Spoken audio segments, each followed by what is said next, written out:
Now on KOAM, police respond to a reported gunman incident at a Miami park. Plus, when a simple eye exam is out of reach, neighbors step in. How the Joplin Lions Club is helping families see clearly again. Plus, he's an 81-year-old and trying out for one of the most entertaining teams in baseball. The 4 states' most watched news starts now.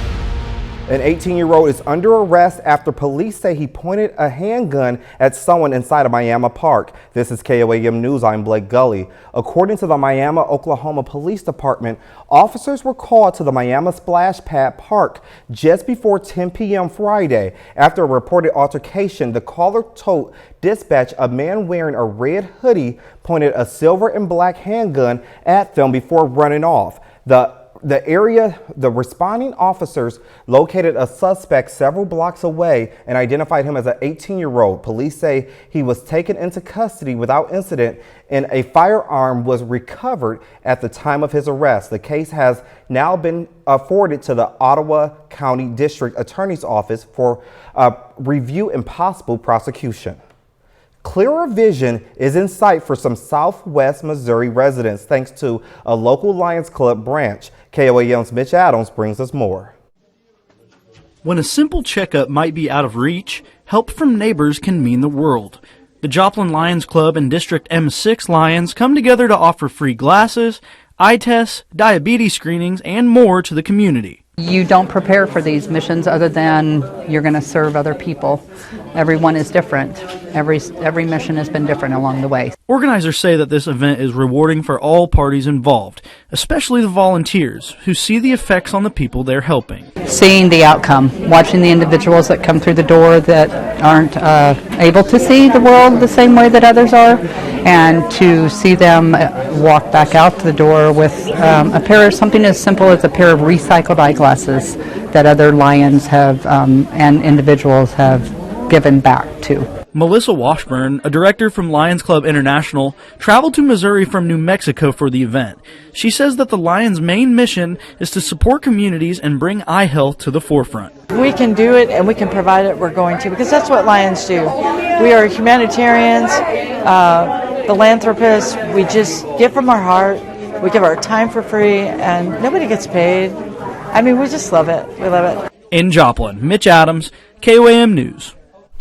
Meteorologist Donald O'Keefe joins us with a first look at weather.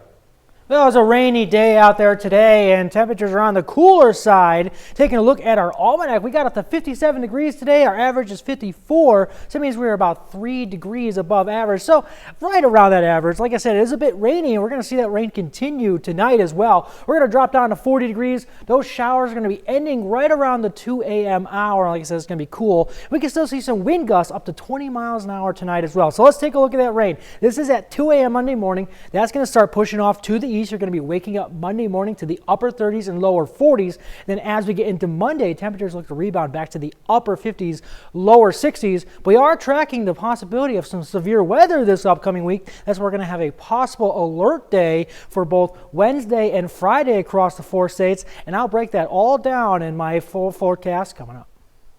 Joplin Cars and Coffee gathered this weekend at Forest Park Baptist Church to host a pop-up meet as a tribute and fundraiser for the families of 2 fallen officers in Christian County, Missouri. Car lovers and neighbors came together to place donations, share food, and spend time with other car enthusiasts. All contributions collected will go directly to the families. To stay updated with future events and meetups from the Joplin Cars and Coffee, join their Facebook page under the same name. It's been nearly 10 years since the first Savannah Banana baseball game took place in Savannah, Georgia, and the team's brand of unique baseball antics and fun has played in stadiums across the country. One man from Missouri is trying to make the team. John Lieber spoke with the man who is hoping his dream comes true. You think 40 is old to play professional baseball?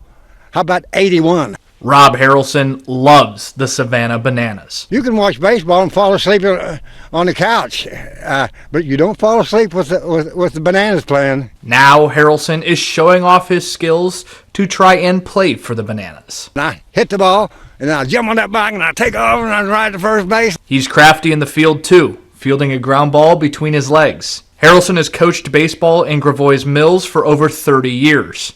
I started in 1993. And when my son was 10 years old in Little League, and he moved on, and nobody came in to step up, and so I just kept coaching. But Banana Ball is a little different than Little League. But Harrelson says either way you play, the game is made for fun. The game is made to have fun, and that's what the Bananas do. They have fun at it. We need something to laugh about and something to joke about, and I think their concept is just fabulous. So far, no word from the Bananas on whether my new favorite 81-year-old will be given a chance to play on the team. Still ahead on KOAM News, a chemical fountain, everything from bread to drinking water, why glyphosate is coming back into the spotlight after an executive order, and what experts say parents should know. President Donald Trump has signed an executive order aimed at protecting the national supply of glyphosate. The move was sparked backlash from Make America Healthy Again advocates who want tighter regulations. Maribel Gonzalez has a closer look. Most of the population has been exposed to glyphosate. That is according to the U.S. Centers for Disease Control and Prevention. That is because it is in so many of the foods that we consume, from products like whole wheat bread to popcorn, and even in drinking water. Glyphosate is at the center of debate after President Donald Trump signed an executive order to protect the national supply of the herbicide, while medical experts urge caution over its use. It is applied to corn, to soybeans, to a whole range of crops that make their way into foods that Americans eat.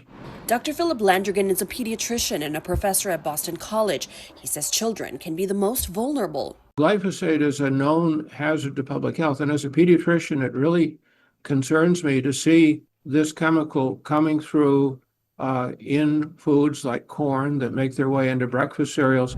In 2015, the World Health Organization classified glyphosate as a probable carcinogen.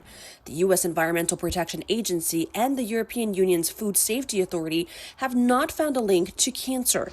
Still, some, like Moms Across America, a nonprofit that largely supports the administration's health agenda, are advocating for glyphosate bans. Seeing the science behind glyphosate pointing to the direction that it should be banned, at least restricted.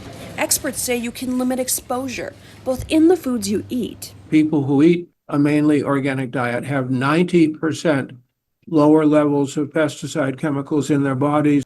And at home. I would much rather have a few dandelions or other weeds in my yard than expose my child to a chemical that has the probability of causing cancer. To limit exposure, experts also recommend buying produce locally and washing it thoroughly before using. Reporting in Los Angeles, I'm Maribel Gonzalez. Many others in Israel took cover as air raid sirens rang out after Tehran vowed to revenge the killing of its supreme leader. Israel said its Iron Dome defense system blocked dozens of incoming missiles, but not all of them. CBS correspondent reports from the Gulf of Aman. Oh my God. The powerful Iranian strikes have shattered Dubai's image as a luxurious safe haven of glittering hotels and high-end resorts. So too have the thick plumes of smoke that choke the skies above the Qatari capital Doha, known for its opulence and calm. The Kingdom of Bahrain also wasn't spared. Neither was Kuwait, Saudi Arabia, or Oman, where tankers were struck just off its shores in the Strait of Hormuz, a vital global shipping route where 1/5 of the world's oil passes through. In all, dozens of people have been injured and at least 4 killed in the Iranian attacks on the Gulf that have largely grounded flights and shut down commerce in the region. Tehran's decision to fire volleys of missiles and drones at the group of countries that make up the Gulf has only upped the ante. Most countries here host large U.S. military bases, housing tens of thousands of American service members, including the headquarters of the Navy's Fifth Fleet in Bahrain, which was struck on Saturday. Iranian President Masoud Pezeshkian has threatened his country's armed forces will, quote, crush the U.S. bases with force. And while most Iranian drones and missiles have been intercepted and no Gulf nation has fired back, the question now is, for how long? Fears of a sustained conflict expanding beyond Iran's borders have only grown following the killing of the supreme leader Ayatollah Ali Khamenei. In Pakistan, pro-regime demonstrators attempted to storm the U.S. consulate in Karachi. At least 20 people were killed. Protests have also erupted in Iraq, where hundreds were pushed away from the Green Zone in Baghdad with water cannons just a short distance from the American embassy. NPS Time, CBS News. The FBI is investigating a possible terror attack in Austin, Texas. A gunman killed 2 people and then police shot and killed the suspect.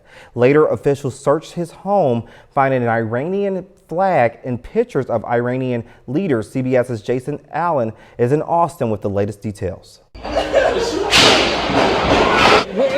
Video shows people taking cover inside a bar as a gunman fired shots toward them from the window of an SUV. Then, police said he parked and got out with a rifle and started firing again.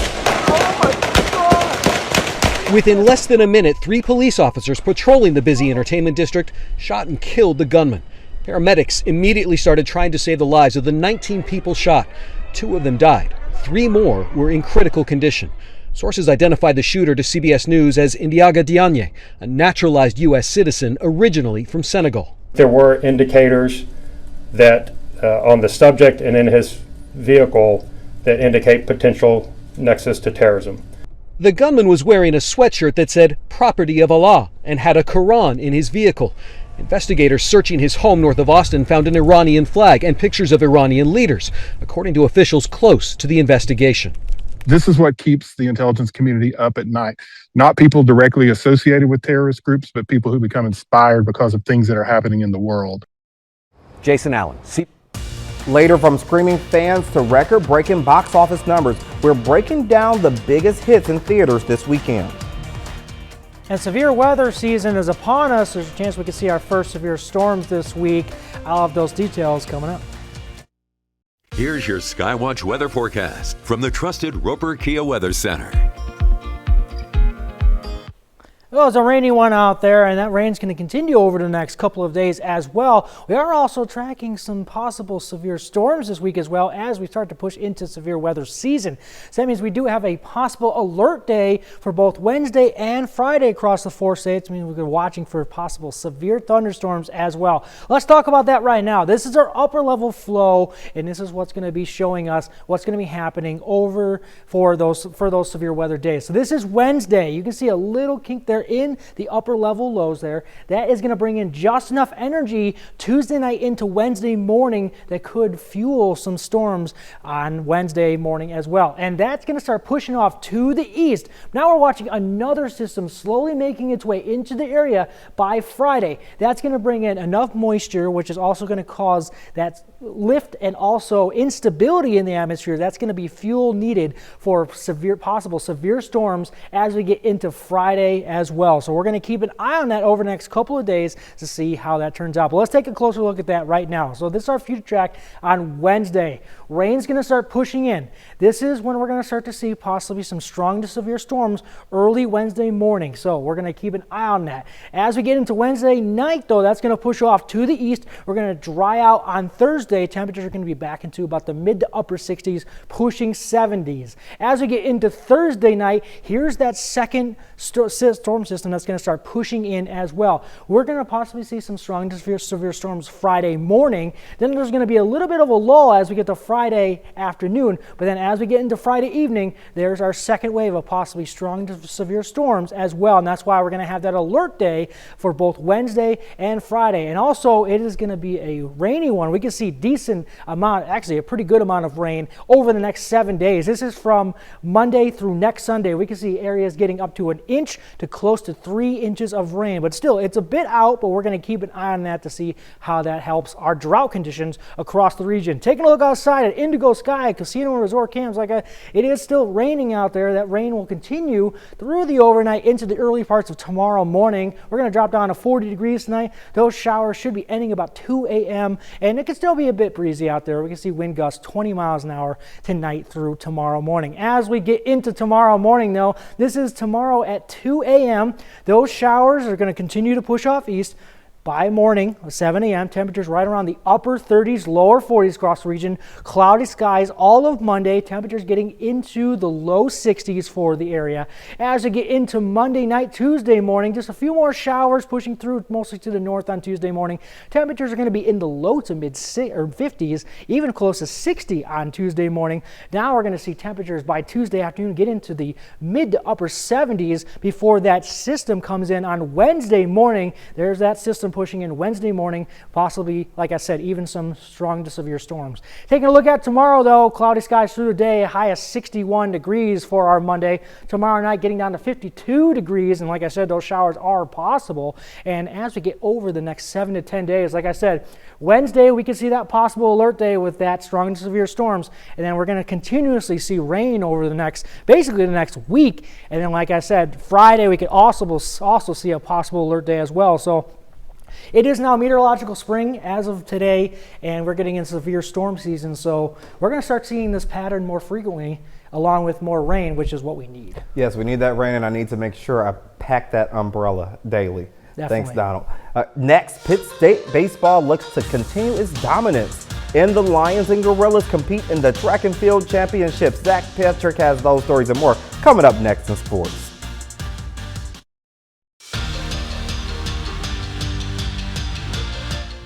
The MIAA Track and Field Championships were underway this weekend, and PSU was able to host them at the Robert W. Plaster Center away from the rain.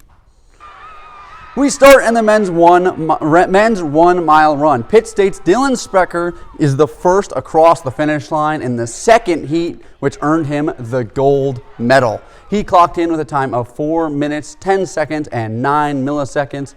Look at the excitement from the junior runner. He is absolutely fired up with his performance this afternoon. We move to the women's 1 mile, where Washburn's Lexi Fontaine claims gold. Pitt State's Paige Mullen pulls ahead of that big group there at the end and earns herself a third place finish for the Gorillas. To the 60-meter hurdles we go. It is all Pitt State in this one. As two Gorillas lead all the way, it's clear with the naked eye that those PSU runners are going to be getting on the podium. The two of them with some nonchalant celebrations as they look up on the board. Go to the medals, starting with MSSU's Araya Moore, who got the bronze, and second, Zyra Shivers for Pitt State. At the top step in the red and gold, it is Kayvon Newbine, who posted a time of 8.29 seconds. She is the MIAA champion, and she is going to flash a big smile here to let everyone know she is the champion. Let's take away the hurdles now. Pitt State's Elias Garcia is the fastest man in the 60-meter as he posted a time of 6.59 seconds to earn the gold for those Gorillas. The Gorillas would go on to win the MIAA in both men's and women's track and field. Missouri Southern came in third in men's and fifth in women's as well. Let's get outdoors now as Pitt State baseball continued its weekend series today after a 30-3 win yesterday. Pitt State earned yet another double-digit win, this time 16-3 over Arkansas Fort Smith. The Gorillas are 17-0 this season on the baseball diamond, and they are second ranked in the nation. The MIAA basketball tournament is nearly here, and the Lions and Gorillas will be in attendance. On the men's side, the 8th-seeded Gorillas will take on the 9th-seed Central Oklahoma on Wednesday at 6 p.m. The women will face Washburn on Friday at 2:15. The Lions, on the other hand, are seeded 7th in men's and will take on Northwest Missouri at 8:15 on Wednesday. The women are seeded 4th and face off against Northwest Missouri at noon on Friday. Spring training is continuing to roll on before the World Baseball Classic begins, and teams have been making moves and playing games this weekend. The Cardinals took on the Pirates this afternoon falling to the team from the Pittsburgh a little bit farther away than our own. They fell 6-1. The Royals faced the Brewers for the second time this spring. Milwaukee took down KC 3-1. Yesterday, the Royals added 37-year-old veteran Starling Marte to the roster as well. He played the last 4 seasons in Queens, New York, close to my hometown. The two-time All-Star hit for a .270 average and smacked 9 home runs last season. He doesn't have the same power and speed combo he used to have, but he can be a key rotational piece for KC. That's it for sports. We're back after the break. 2 music movies in the beloved latest entry in a horror franchise made their mark on the weekend box office. David Daniel has the early estimates for the top 5 films in theaters. There's been a lot written and a lot said, but never from my side of the story. The documentary epic Elvis Presley in Concert brought in $3.5 million for 5th place. That part never gets old. Pulling up to a venue and seeing people going to the show. The concert film 21 Pilots, More Than We Ever Imagined took 4th place, earning $4.3 million in fewer than 800 theaters. Heathcliff. You're not enough. Not for her. Wuthering Heights fell to 3rd place on $7 million in ticket sales. All my life, I've always wanted to play professional roarball. Goat lost the top spot but made $12 million for 2nd place and a domestic total of $74 million. If you hurt her, I'm not going to hurt her until you're here to see it. Scream 7 slashed its way to a $64.1 million debut, the best opening in the franchise's 30-year history. In Hollywood, I'm David Daniel. So, Donald, we have a busy week with weather this week. Yes, we do. We're going to possibly see a couple of alert days coming up. Severe weather season is upon us. So on Wednesday, we're going to see a possible alert day due to that first system pushing in, and then Friday as well. So we're going to keep an eye out on the next couple of days. We're going to keep an eye out on those systems to see how that severe weather threat pushes into our area. Yes, we will. And that's the news for now. Thanks for watching, and we'll see you tomorrow.